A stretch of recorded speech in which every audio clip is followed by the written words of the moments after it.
Mostrar minha tela. Agora ficou ruim esse compartilhamento de tela. Deixa eu tentar parar e voltar, tá? Tela inteira.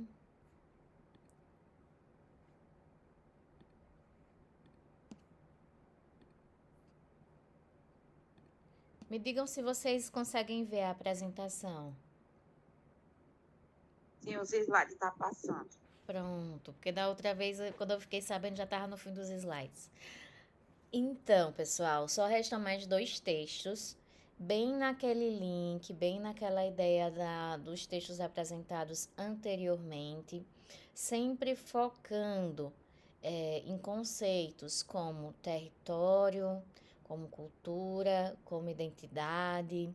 E agora a gente vai focar em um povo específico em relação a um texto que é o Boa texto do noite. Salomão. Boa noite. E em povos indígenas do Nordeste, como não posso dizer como um todo, mas de forma mais abrangente, com um texto do professor Edson Silva. O professor Edson Silva é o meu ex-orientador e o último texto que eu apresentei, ele orientava a minha dissertação enquanto eu produzia aquele texto.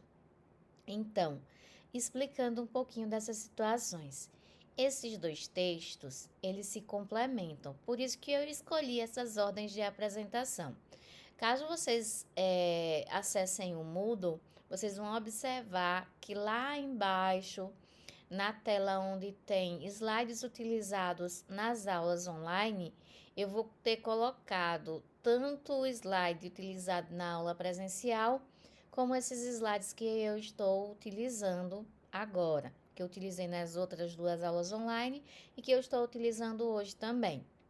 Então já serve para vocês darem uma revisada antes da avaliação, mas sempre focando nesses conceitos que eu acabei de falar para vocês. Então, o tema da aula de hoje vai ser povos indígenas do Nordeste, identidade, cultura e resistência, focando principalmente na questão territorial e agora em um movimento que aconteceu e que ainda acontece, na verdade, aconteceu lá no início do século XX para o século XXI, na verdade, já puxando para o século XXI, e que continua acontecendo ao longo dos anos.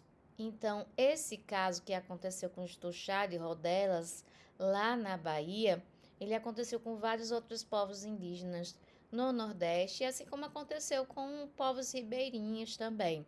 É um movimento dos atingidos por barragem. Aí eu faço logo o link com um filme que eu acho fantástico, que se chama Narradores de Javé. Então, quem é de história, quem fez o curso de história ou faz o curso de história, se ainda não assistiu, provavelmente vai assistir esse filme, porque esse filme é maravilhoso. E ele fala sobre uma comunidade que se chama Javé e um povo que é quase completamente analfabeto e que não gravou a sua história na escrita. Várias pessoas com várias percepções diferentes a respeito da história, mas acabam se dando conta que, por não ter escrito a sua história, muito se perdeu. E que, infelizmente, a sociedade que a gente conhece hoje, ela só valoriza a história escrita. E eles acabam tentando salvar uma comunidade através do que tinha de importante nessa comunidade. Eu não vou falar muito mais, porque aí quem quiser assistir, faça isso porque não vai se arrepender. É um filme um tanto antigo, que faz uns 20 anos, eu acho, ou um pouquinho mais, que ele foi lançado. Ele é possível encontrar ele lá no YouTube, mas é muito interessante para fazer uma discussão sobre a importância da história oral e também da escrita, da concretização dessa história oral na escrita, né, na cristalização na escrita.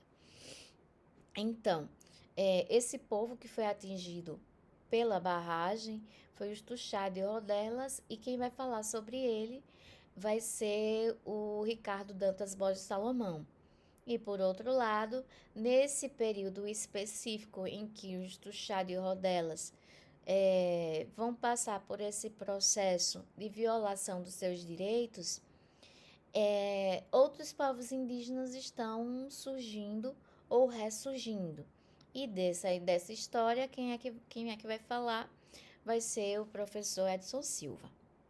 Então, colocando aí um povo indígena em reunião com outros povos indígenas, discutindo principalmente a questão territorial. E esse povo indígena se localiza no Nordeste também. Então, qual o objetivo da aula de hoje? Compreender todos esses processos históricos, sociais e culturais que atravessam a existência de quase todos os povos indígenas do Nordeste e como eles são impactados por movimentos que são de fora, mas que acabam modificando a sociedade interna desses povos indígenas, todos eles no Nordeste brasileiro.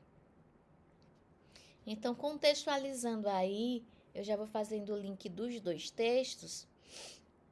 A gente pode visualizar o Nordeste como uma região que, a princípio, desde 1972, em volta dos anos 70 para os anos 80,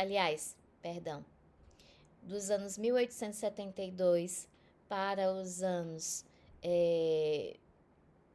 1900 por aí, o que é que vai acontecer? Vários povos indígenas vão desaparecer, entre aspas, no Nordeste. Aqui em Alagoas, aí no finalzinho do século XIX. Pernambuco vai pegar também essa mesma contemporaneidade. Bahia também. Em outras regiões, em outros estados, vai modificando um pouquinho os anos, mas vai ser também por aí que vai acontecer esse movimento. Então, o que é que vai acontecer? Quando esses povos são declarados inexistentes, o território que antes era dele vai pertencer à sociedade nacional e o Nordeste brasileiro vai ser considerado um território sem indígenas. Eu utilizei aí esse linguajar indígenas, apesar de os textos tratarem de índios e não de indígenas, por conta da época que ele foi escrito. Ainda não existia essa reivindicação dos povos indígenas de serem chamados de indígenas até então. Então, a partir do século XX, vão ocorrer várias reemergências étnicas. Esse termo ele foi utilizado desde o primeiro texto lá do João Pacheco de Oliveira. O que seria a reemergência? Quem emerge, ele surge. Então, reemergir significa ressurgir. Ressurgir etnicamente, ressurgir como um povo. Então, os povos indígenas no Nordeste, eles começam a se aliar entre si, buscando alianças fortes que são capazes de serem um eixo norteador para as várias reemergências e assim eles conseguem retomar as suas identidades, mas sem pensar que essas identidades elas vão ser recuperadas do passado tal qual elas foram forjadas. Na verdade, eles do presente, como eles foram formados através das lutas, através das perdas, através das conquistas, eles olham lá para trás, conseguem capturar situações importantes para o povo e formulam novas identidades. Mas sempre lembrando que esses direitos a reformular essas identidades e ressurgir foram negados e para eles serem conquistados, eles precisaram passar por vários processos políticos também. Então, desses processos políticos, quem mais vai tratar dele, falando desses autores, vai ser o professor Edson Silva, que vai se especializar nessas reemergências e reemergências que vão acontecer no Nordeste brasileiro. Então, ele vai discutir como é que os povos indígenas se mobilizaram, se organizaram politicamente e socialmente, reconstruindo as suas identidades e, ao fazer isso, reivindicando seu direito à terra. Então, é uma questão territorial, é uma questão de identidade e de cultura, mas que vai envolver também a questão política, principalmente porque quando esses povos indígenas ressurgem, eles reemergem, eles vão ter necessidade de um amparo legal e vão ter necessidade de um amparo do Estado. E como é que o Estado vai amparar esses povos indígenas?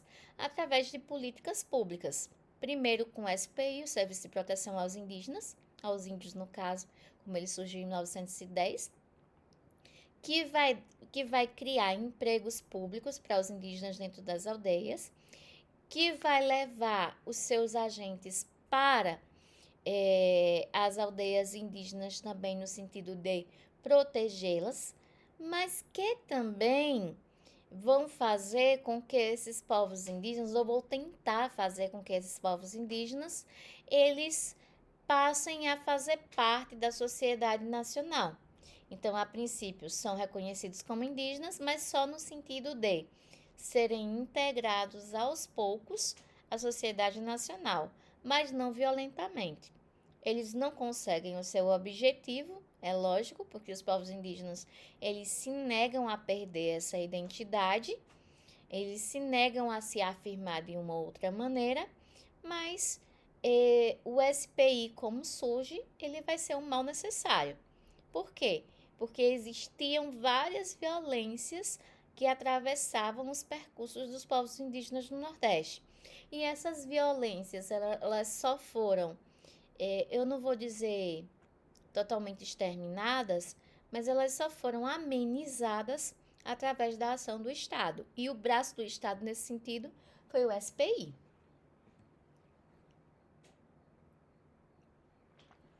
Então, o Salomão, nesse sentido, ele vai tratar a cultura como um processo. E vai falar dos Tuxá de Rodelas e do processo social e político que eles passaram. Então, ele vai dizer que é necessário entender esse processo dos Tuxá e entender como é que essa cultura se transformou. Principalmente porque eles habitavam uma área chamada Ilha da Viúva, lá na Bahia, lá em Rodelas. E essa área, ela seria atingida por uma barragem. Então, ela seria inundada a princípio e seria atingida de outras maneiras, porque quando a barragem ela é construída, ela vai impedir que as águas elas passem por aquele percurso que passavam antes, tornando o território árido, seco. Nesse sentido, tira o povo indígena de onde eles habitavam, que seria essa ilha que vai ser submersa.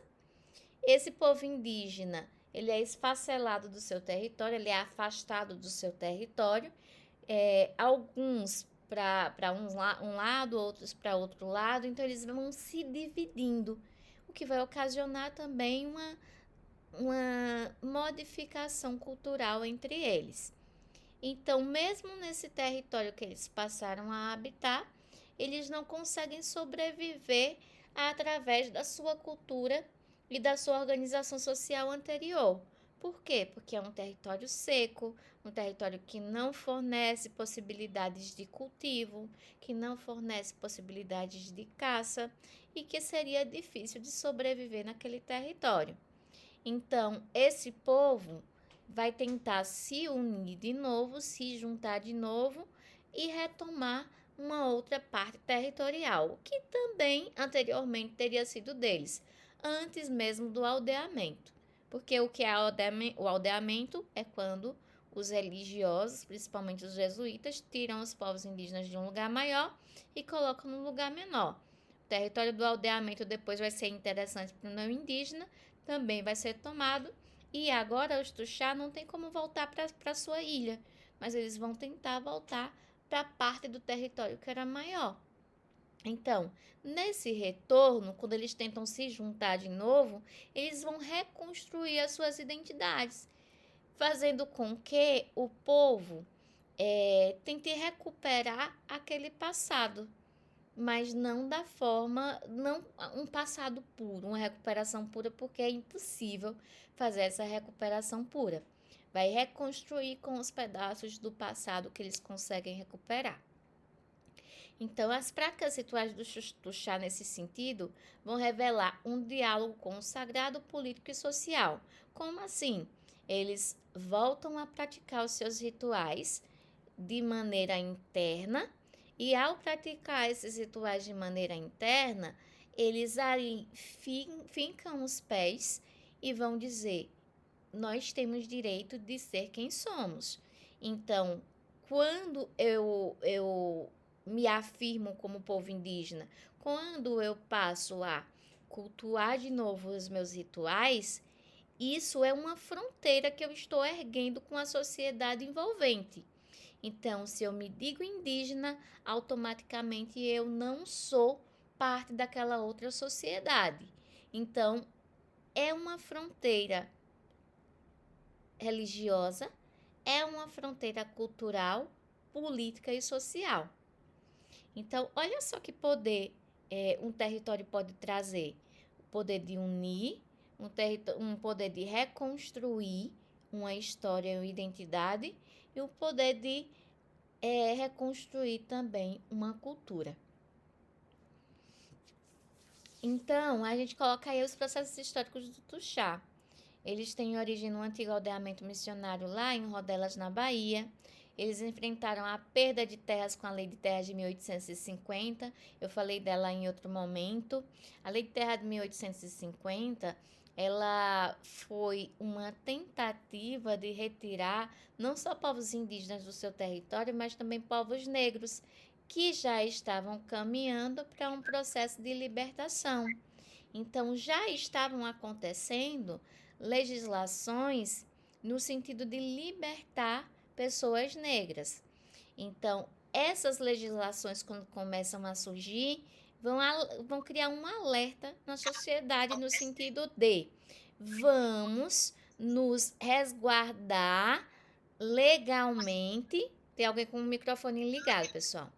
Vamos nos resguardar legalmente para que tanto povos indígenas como povos negros que estão à beira da liberdade, vamos dizer assim, que aconteceu em 1889, mas quando a gente pensa historicamente é um tempo bem curto, para fazer com que esses povos não tenham acesso ao território em si. Então, a Lei de Terras fez isso.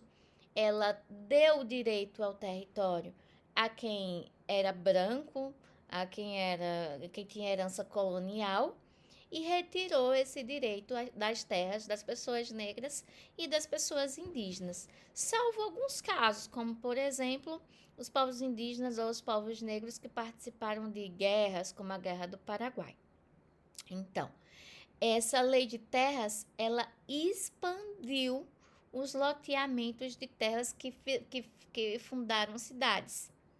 Então, ela foi bastante violenta em relação a povos indígenas e povos negros também.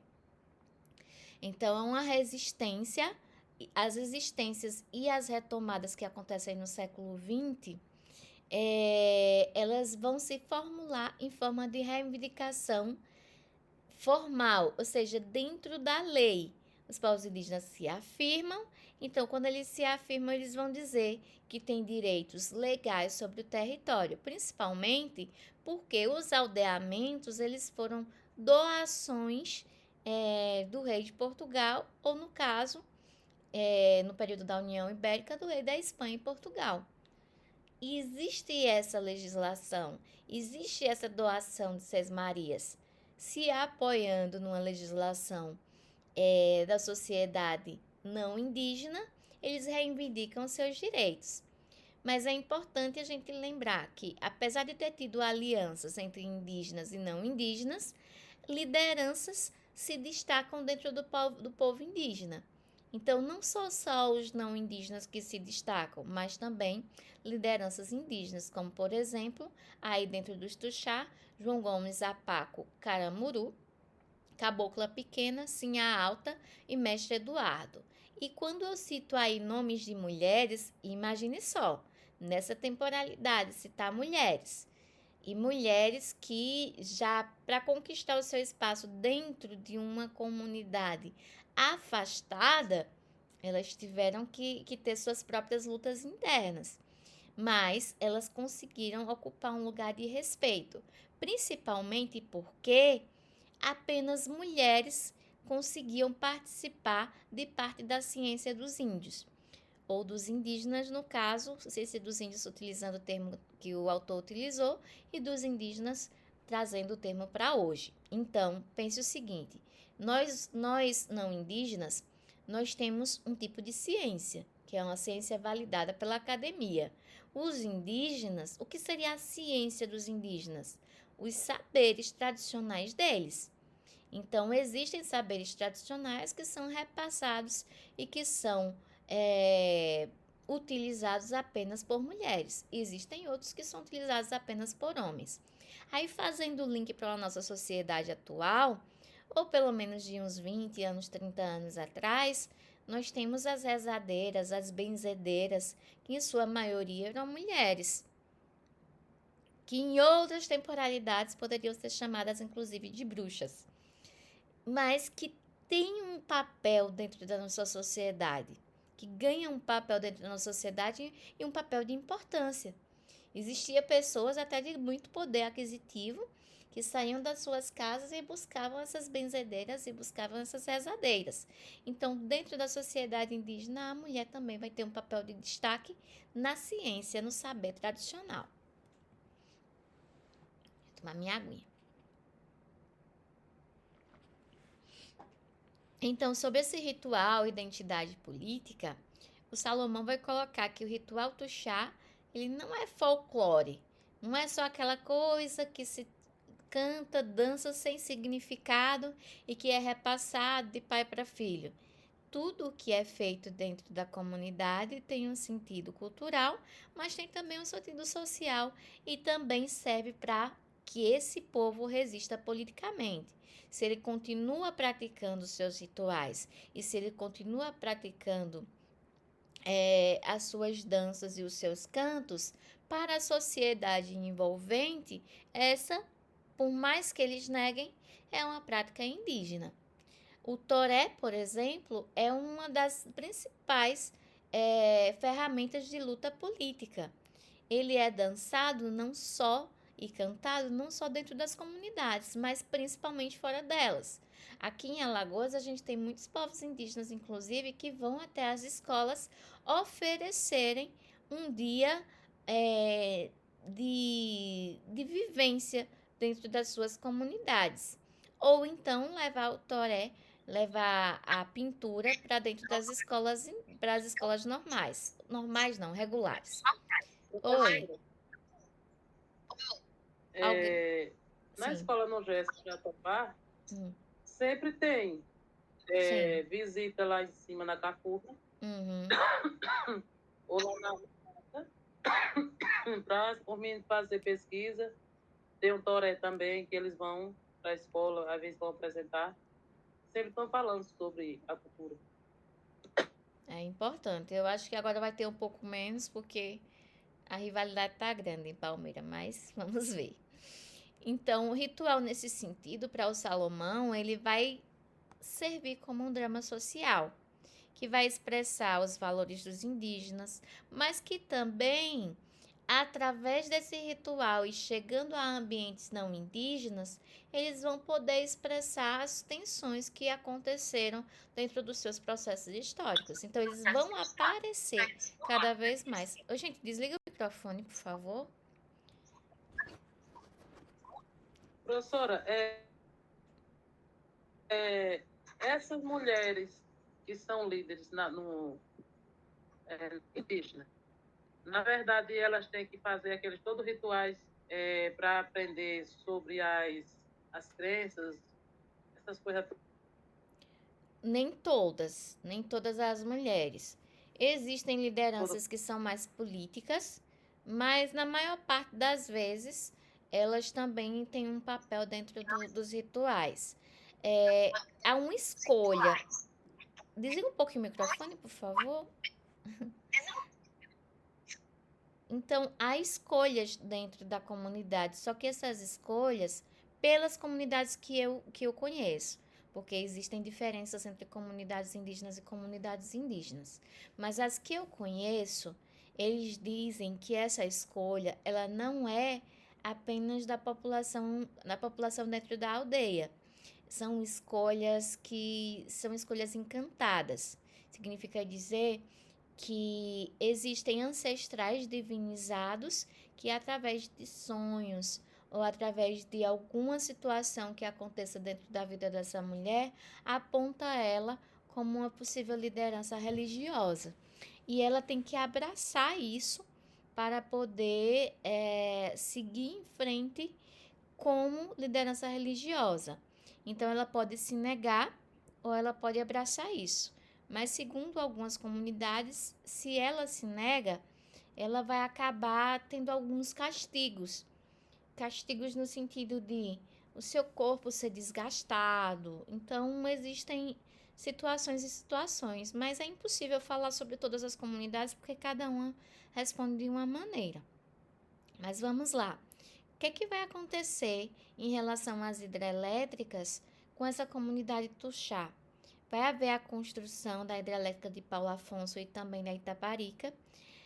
Essas hidrelétricas vão ser responsáveis por inundações de comunidades e dentro dessas comunidades vão entrar também as terras e o território do Tuxá. Isso vai acontecer entre os anos 1980. A gente pensa, mas já está próxima à Constituição Cidadã. Tá, mas isso não vai impedir que essas inundações aconteçam. Inclusive, até hoje, acontecem inundações, não só de povos indígenas, territórios indígenas, mas outros territórios também que são considerados territórios ancestrais. E isso vai gerar um deslocamento compulsório, porque os indígenas do Chá são obrigados a sair da ilha e ir para outros territórios. Eles vão perder o território, vão se fragmentar socialmente, porque cada um vai para um lugar diferente, e isso vai enfraquecer também a força do Tuxá, porque os indígenas são mais fortes, unidos e dentro de uma bandeira só. Culturalmente, que consequências a gente vai ter? A perda dos locais sagrados, porque eles faziam os rituais dentro desse território e agora eles têm que buscar um outro território que seja aceito pelos seus encantados também para realizar esses rituais. Vai reduzir as práticas dos rituais até encontrar esse território e vai fazer com que também, como esses indígenas vão sair para outros lugares e muitas vezes até para cidades, que eles se misturem etnicamente com a sociedade envolvente, gerando casamentos interétnicos entre etnias diferentes. Os brancos com os indígenas com negros e assim por diante. E isso vai criar uma crise dentro da população indígena Tuxá, que vai ser uma crise de identidade, que só vai ser recuperada através da tentativa de união de novo desse povo. Mas para que ele fosse unido, era necessário um território em si. Já o professor Edson, ele vai dizer que as mobilizações de direitos, elas vão ser estimuladas por alguns povos inicialmente, como, por exemplo, o povo Funiô, mas que vai seguir para outros povos, como os Tuxá, os Trucá, os Pancararus, os Aticum, os Chucurus, Potiguara, todos esses povos localizados no Nordeste, em Pernambuco, na Paraíba, na Bahia, em Alagoas, mas também em outras localidades. Então, esses povos vão reconstruir as suas identidades, mas essa reconstrução dessas identidades, elas não podem ser isoladas.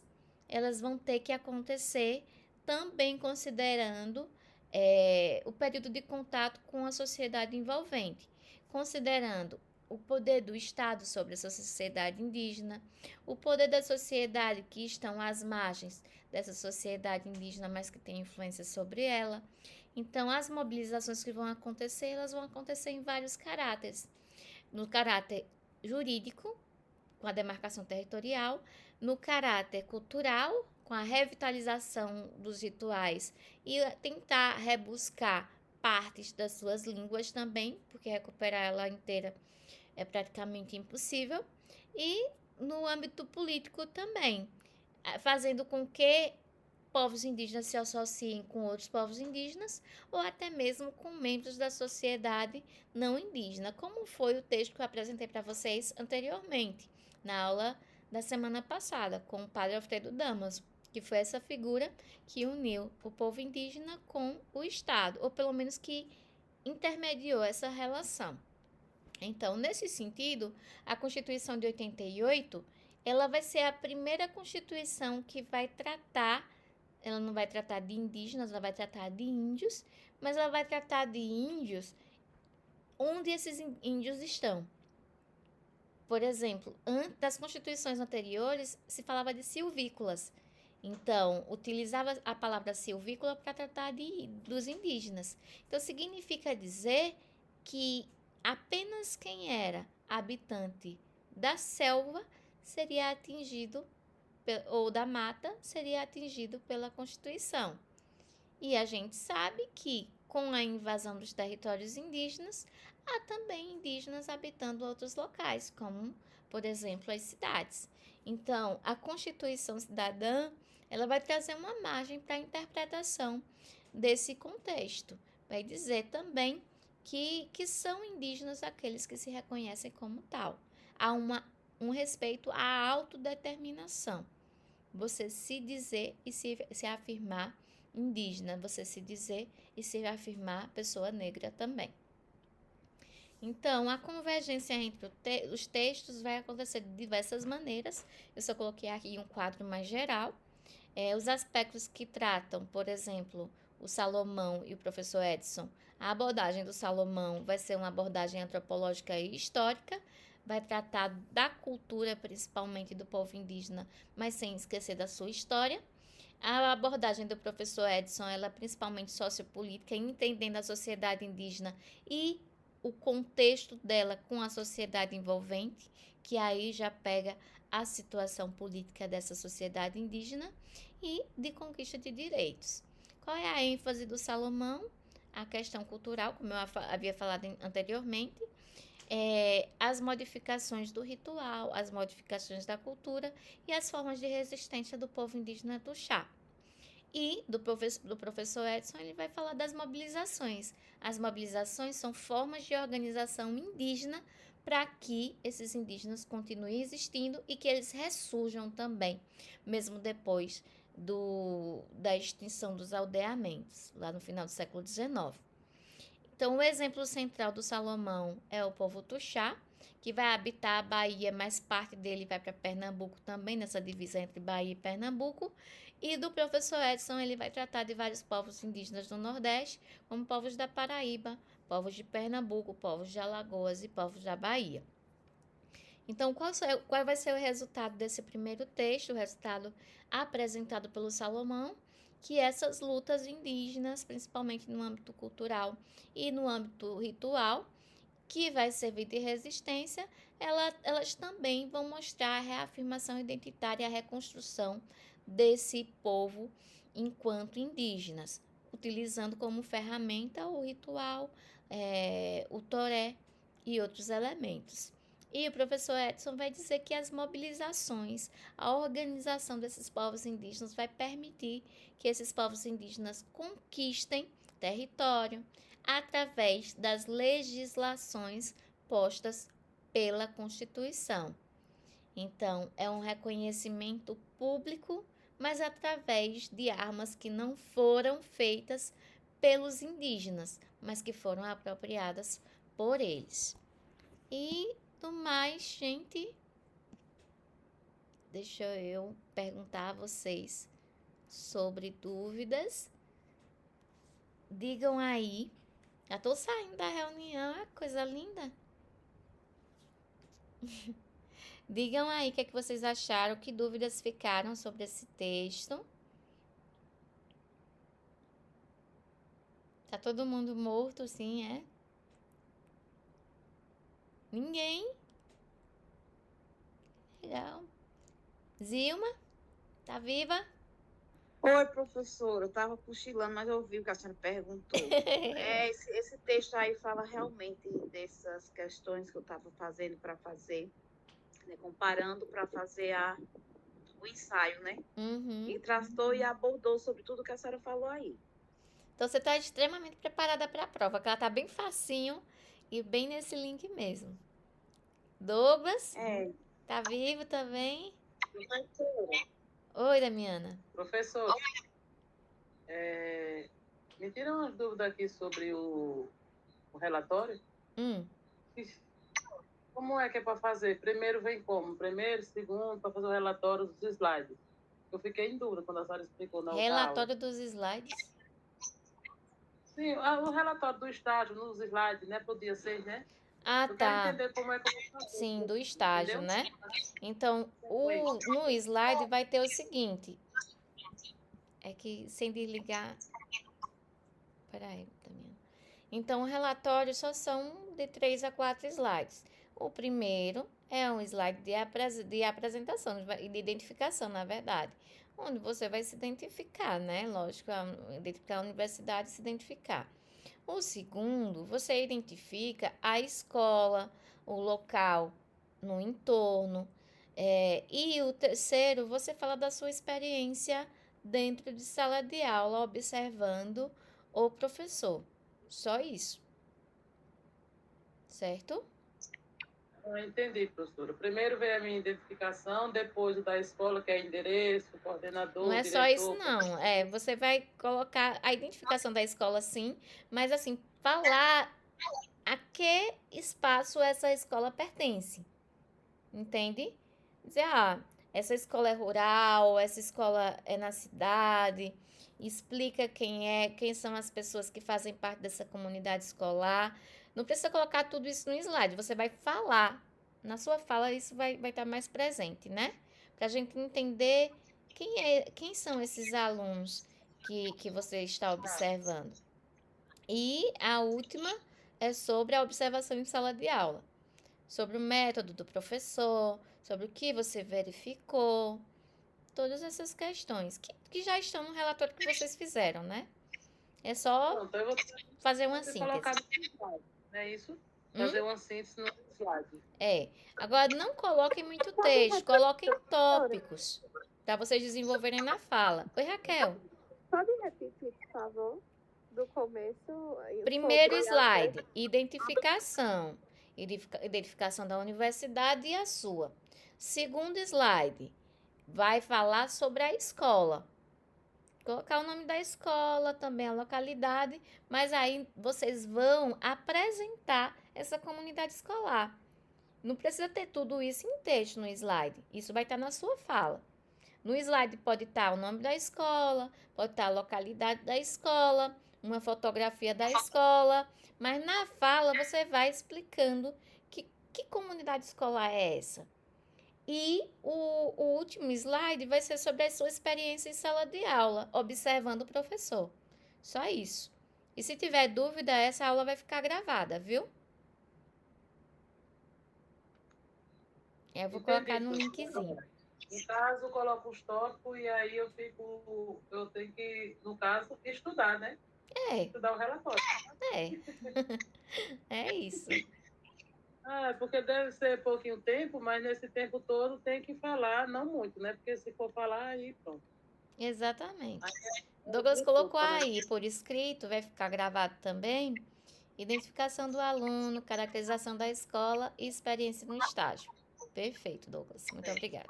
3 slides, e a gente tá certo. Pessoal, então por hoje é só. Fiquei com vocês até um pouquinho mais tarde. Hoje já estou acabada, arrasada. Eu estava respondendo lá no chat, professora. Não sei se a senhora viu. Exatamente. Ô Douglas, é isso aí. É uma síntese mesmo. Pontos no relatório. Não coloca coisa em texto, não, porque vai ser explicado na fala de vocês. Viu? Texto, coisa pouca de texto. Só pontos mesmo. Oi, gente, então, por hoje é só. Muito obrigada pela presença. Nos vemos depois na apresentação, tá certo? Tá chegando, quer saber da hoje. É isso aí. No próximo eu vou para Teotônio e no outro eu vou para Santana. Um abraço a todos, queridos.